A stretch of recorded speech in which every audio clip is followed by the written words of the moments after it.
Hey guys, this is Mr. Sims here. I figured we'd do something a little bit different this week and talk about the Civil War and look at this slideshow. Very interesting time in American history. Our country almost split apart into basically the Confederate States of America and the United States of America. The war had a lot of reasons for starting. We've talked about this over the past couple of weeks. A lot of it was debates over things like tariffs, the extension of slavery into the territories. We talked about this the the compromise, with the Missouri Compromise, the Compromise of 1850, the Kansas-Nebraska Act, things like that. They were really just kind of band-aids on a larger problem. The nature of the Union. The South thought that states should have more power than the federal government. And this was really kind of integral to the fact that they thought that they should be able to decide about slavery. Slavery was very much a part of their economy. Northern abolitionists versus Southern defenders of slavery. The South thought that slavery, they needed it for their economy, for cotton, tobacco, things like that. Northern abolitionists, in the North, there were a lot more factories. They didn't use slavery. So very quickly it became a divide in the country, and a dividing issue. The Dred Scott case that we talked about I think it was 2 weeks ago, that a slave that was in the North sued for his freedom, and the Supreme Court overturned that. And so it made slavery basically legal everywhere in the United States, even in the North. You could take your slaves into the North and they would still be slaves. That was it's considered a pretty bad Supreme Court decision, and really led to the Civil War. There was a novel written by this lady named Harriet Beecher Stowe called Uncle Tom's Cabin. It's a piece of fiction, but it is about a slave named Uncle Tom. And it's really kind of graphic about the horrors of slavery. And it turned a lot of sentiment in the North, and it turned a lot of their opinions. A lot more people became abolitionists because of it. And at one point, Abraham Lincoln later met Harriet Beecher Stowe and actually said, "So you're the little lady who started this big war."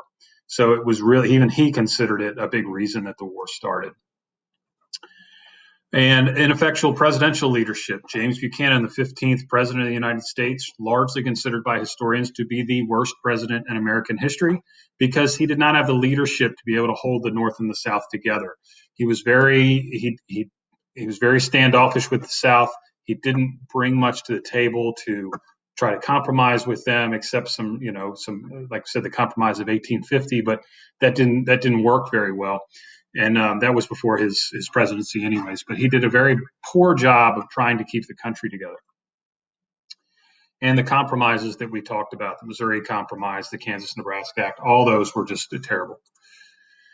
And finally, when President Lincoln was called for federal troops in 1861 and tried to raise the army and build up the army, the South took that as an act of aggression. So here's key people and events, the key events. The first one is the election of 1860, and you can see how split the country was. Everybody in the North voted for, or not everybody, but the states voted for Abraham Lincoln. You can see it's all purple. The South, the Deep South states, voted for John Breckinridge, who was a pro-slavery candidate. So this was a very split country, and it looks kind of like our election map today, except it's a little different. In the North now, especially in the Northeast, it's very Democratic, and in the South, it's very Republican. But you can see that this divide still, if you look at the latest election map, this divide still really, it's along the same lines. It's almost scary how close it is, how divided we still are along this imaginary line between North and South. But when Abraham Lincoln is elected, the South took that he was going to try to stop slavery. And they decided to start breaking away. South Carolina was the first one who broke away. And when Lincoln wins, like it says, the southern states begin to secede from the Union, the deep South states. So all of these blue ones down here start to break away because they're done with it. And in his address, in Lincoln's defense, he tells them he has no purpose to interfere with the institution of slavery where it exists. So even though he told them that, they didn't quite believe it. But that also meant that it would not spread. If you look, it's kind of very political and it's politic language, because he says where it exists. He's basically saying that he is going to probably do something about the spread of it. So after this, South Carolina leaves. And here's kind of a funny side note. Lincoln is offered war elephants by the king of Siam, which today is Thailand. And he refuses the war elephants. I think it would have been kind of really crazy to see war elephants, pictures of war elephants during the Civil War. And it was used in political cartoons. And that's why the elephant became the symbol of the Republican Party.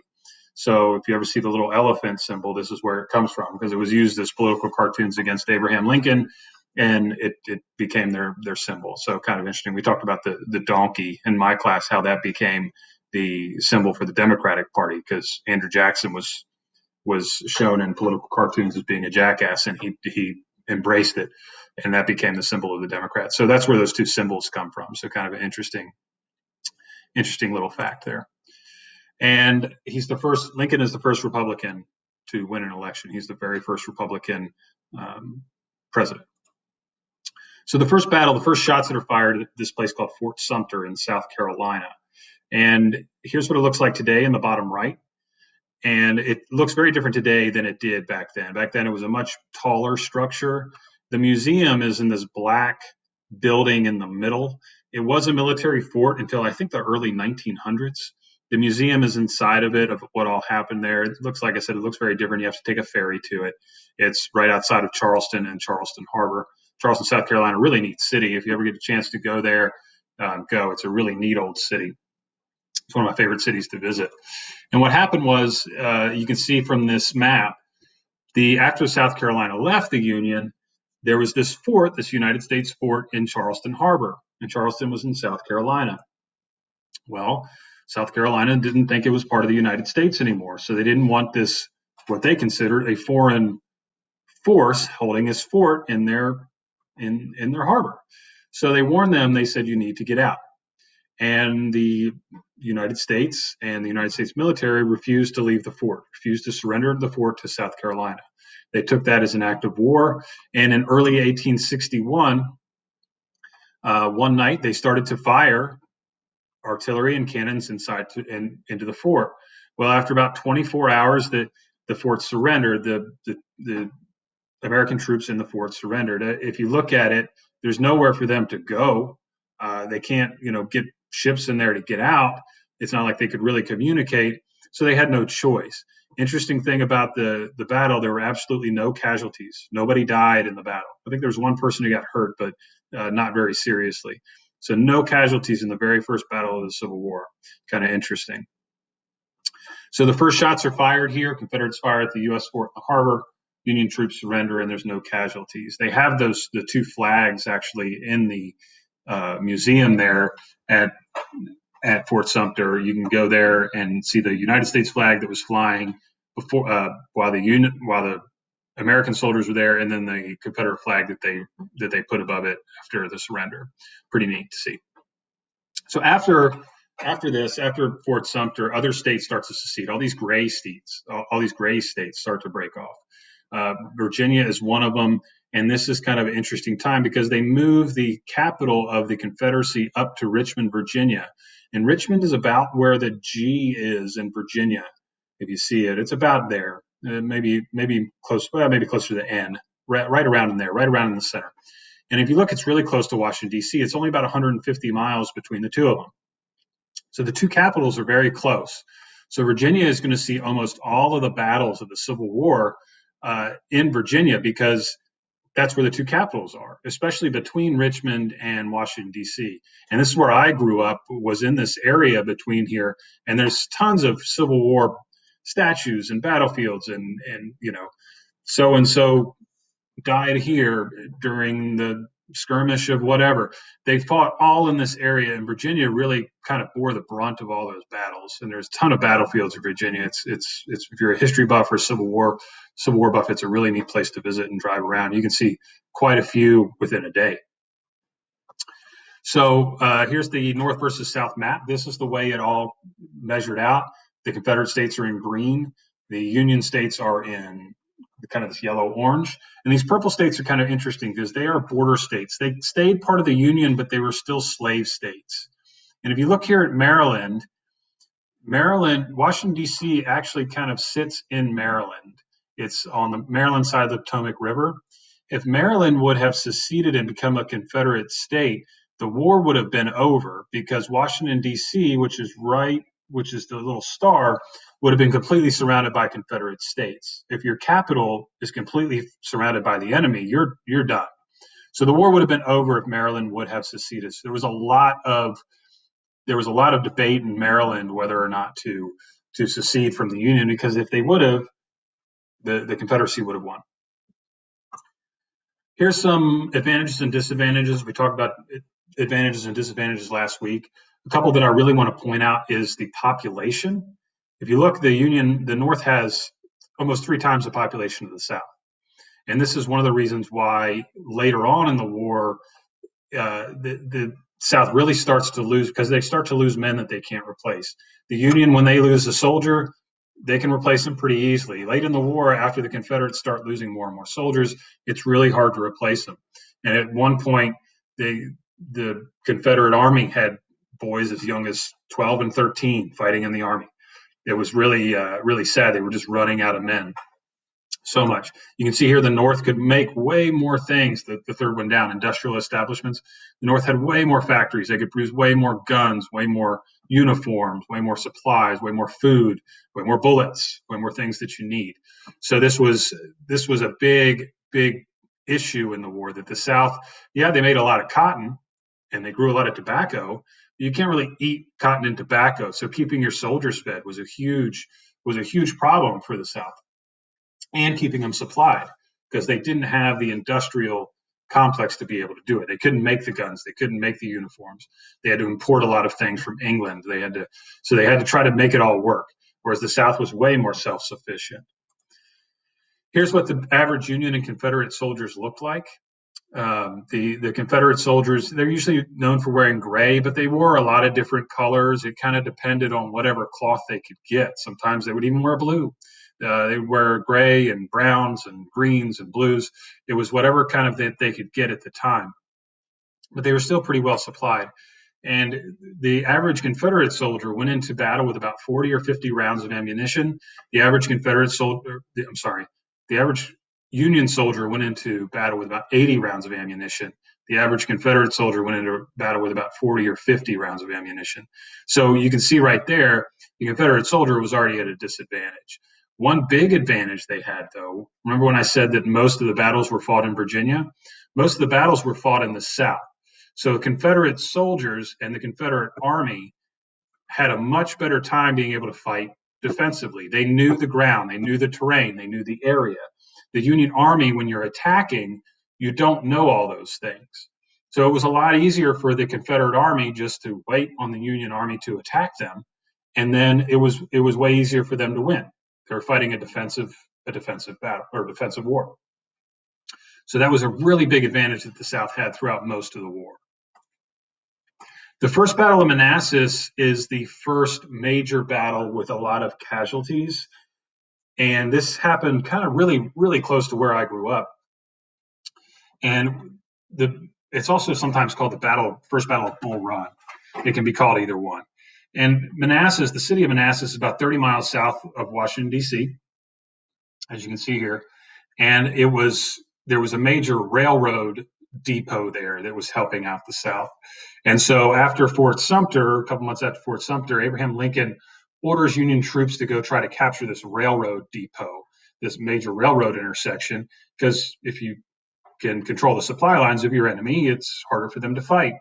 So in July of 1861, he has his troops march about 30 miles overnight from Washington, D.C., down to the city of Manassas. Bull Run is the name of a creek that runs through the city.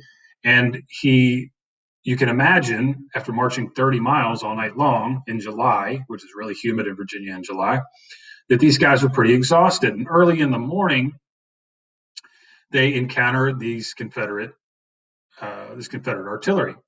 And so the battle ensues, and people actually came from Washington, D.C., senators and representatives, and rich people came out in their buggies. And they wanted to watch the Union Army, defeat the Confederates. And they brought picnic baskets and their kids, and they watched the battle unfold.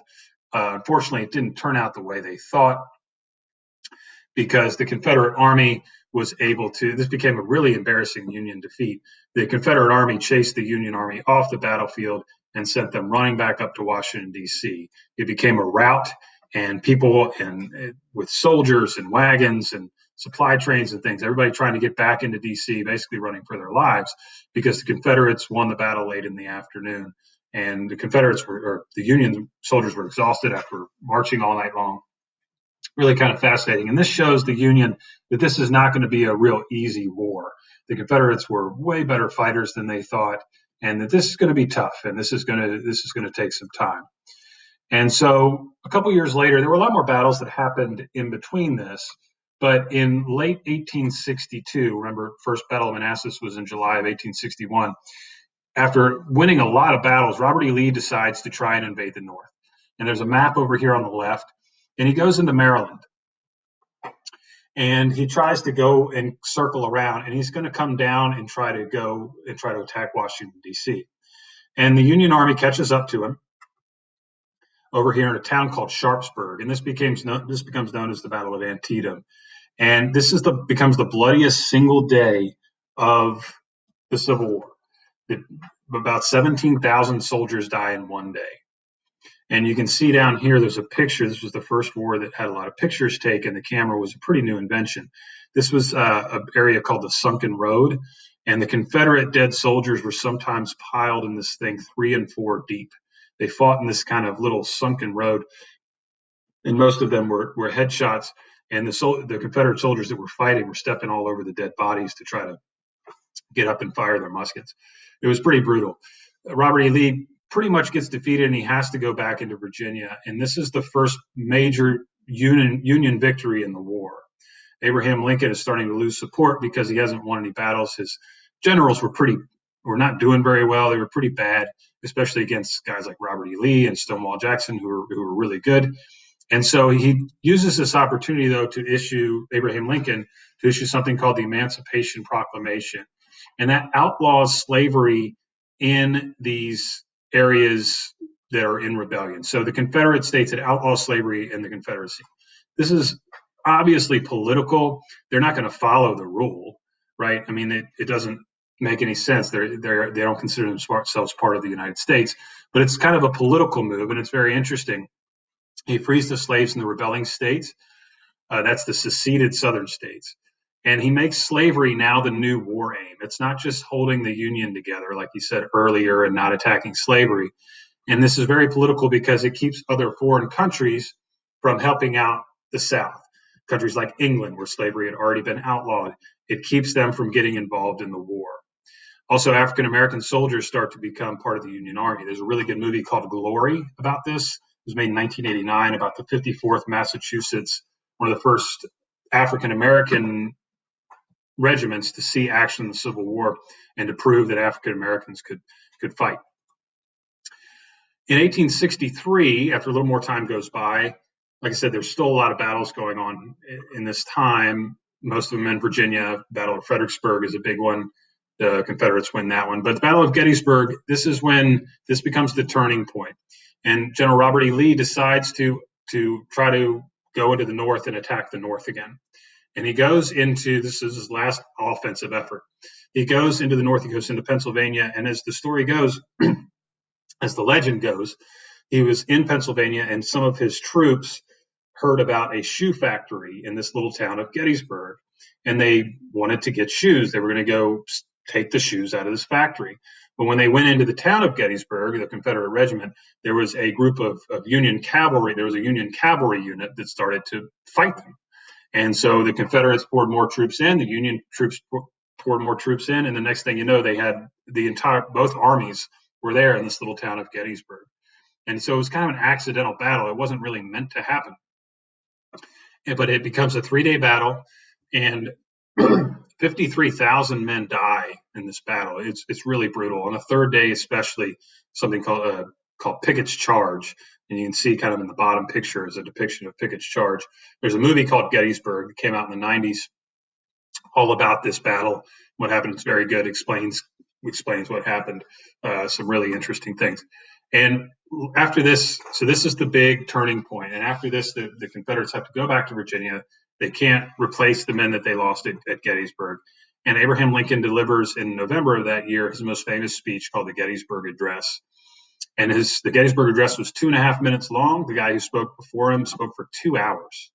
And nobody remembers the guy before him or the speech, but everybody remembers this 2.5 minute Gettysburg Address. And Lincoln basically says that he reminds people of all men are created equal, of the people, by the people, and for the people. He was giving this address at a cemetery, a military cemetery in Gettysburg. You can still go there and see it. And he viewed America as one nation, not a collection of sovereign states, so that we can't think of ourselves as being loyal to our states anymore. We have to think of ourselves as being one solid nation. And this reminds people of what the war is about. And one of the most famous presidential speeches ever, the Gettysburg Address. In 1865, like I said, after a few more years, Robert E. Lee cannot replace the men that he's losing. He wins a little bit in 1864, but it's pretty rough after Gettysburg. And finally, in April of 1865, his small army, which becomes completely surrounded in this town called Appomattox. And he's losing men, like I said, by the day. Some of them are deserting, and the army is small, it's starving. And so this guy, Ulysses S. Grant, who becomes the Union commander in 1863, completely surrounds him, and General Lee surrenders to him in 1865. And this is basically the end of the war, because the South can't fight on anymore. Also, some of their major cities have been burned to the ground by this time. Atlanta, Richmond, Virginia had been burned to the ground. The Union Army had completely laid waste to a lot of the cities to try to bring the South to its knees, and it worked. So a few of the people we're going to talk about: Abraham Lincoln, we've already talked about him, President of the United States, and known for the Emancipation Proclamation in Gettysburg. Sadly, Abraham Lincoln, as you probably know, was assassinated a couple weeks after the end of the war by a guy named John Wilkes Booth. He and his wife were watching a play called My American Cousin. John Wilkes Booth came into the box where Lincoln and his wife was, and he shot him point blank range behind the left ear with a little pistol. And Abraham Lincoln died the next day. So really sad ending to Abraham Lincoln, widely considered one of the greatest presidents in United States history. Ulysses S. Grant was the Union military commander. He became, after the other Union commanders had failed, like I said, after Gettysburg, he became the Union military commander, and he was a very good general. He later became president of the United States, but his presidency is mostly known for being pretty corrupt. He wasn't known as a very good president, but he did lead the North to victory.